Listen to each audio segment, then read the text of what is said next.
Sindhi MCQs YouTube channel में भलीकार। अॼु मौज़ू आहे शाह लतीफ़ भिटाई जी ज़िंदगी जो अहवाल। इन खां पहिरियों जेकॾहिं तव्हां यूट्यूब चैनल खे सब्सक्राइब न आहे कयो, सब्सक्राइब बटन ते क्लिक करे चैनल खे सब्सक्राइब करियो ऐं बेल आइकन बटन ते क्लिक करियो त जीअं हर नई वीडियो जी नोटिफिकेशन तव्हां ताईं पहुचे।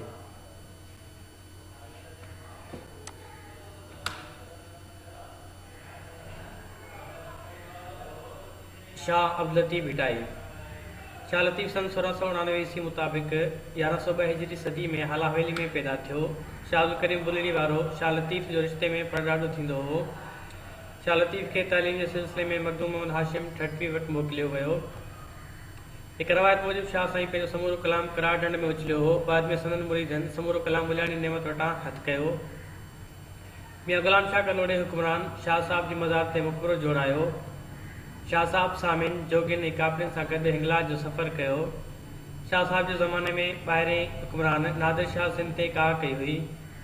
शाहीनाज जी शहादत शाह साहब जे हयाती में थी। शाह लतीफ़ भिटाई दुनिया जो वॾे में वॾो शाइर आहे। इहा ॻाल्हि सभ खां पहिरीं एस टी सुरली साबित कई। शाह जो रसालो सभ खां पहिरियों डॉक्टर अनैस टम छपराए पधिरो कयो। शाह लतीफ़ जे वालिद साहब जो नालो शाह हबीब हो। शाह लतीफ़ जी ज़िंदगी जो अहवाल सभ खां अॻु तोहफ़तुल कलाम किताब मां मिले थो। शाह साहब खे सईदा बेगम सां 20 सालनि जी उमिरि में इश्क लॻो। शाह लतीफ़ पाण सां गॾु हमेशह 3 किताब शाह करीम जो रसालो, मसनवी मौलाना रूम ऐं क़ुरान शरीफ़ साण खणंदो हो।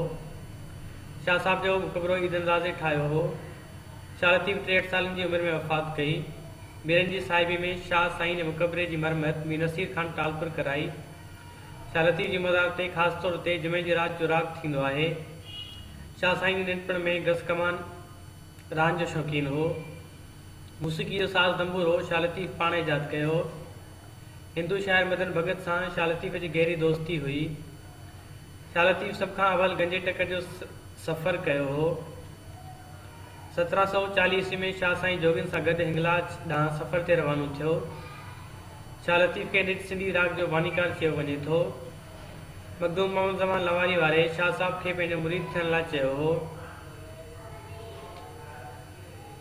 करार ढंढ सां शाह साहब खे बेहद उन्स हो। शाह साईं जी सूरमी मूमल जो तालुक़ु उमरकोट सां हो। शाह साईं जो हमअसर मखदूम अब्दुल भट्टी जेको मौलूदनि जो वॾो शाइर ऐं ॻाईंदड़ हो।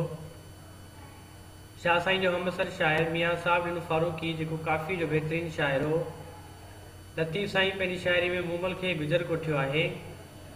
लतीफ़ साईं सिंध जे सूमरा ऐं समा हाकिमनि जे दौर खे सुनहरी दौर सॾियो आहे। कैम्ब्रिज यूनिवर्सिटी मां शाह लतीफ़ भिटाई ते सईदा दुरशहवार सैयद PhD कई। शाह जे रसाले गंज जो पुराणो नुस्ख़ो सन 1800 ईस्वी में लिखियो वियो। सूफ़ी शाहनाज शही जो ज़िक्र शाह साईं पंहिंजे सुर रामकली में कयो आहे। शाह लतीफ़ सुरखावड़ी ऐं सुर रामकली में सैरो सफ़र जो ज़िक्र कयो आहे। नागन बलाउनि जो ज़िक्र शाह साईं जे सुर करायल में मिले थो। सिंधी अदब जा आलिम ऐं शाइर मीर अब्दुल हुसैन सांगी ऐं अलामा उमर बिन दाऊद पोटो शाह लतीफ़ जी मज़ार जे इर्द गिर्द दफ़न थियल आहिनि।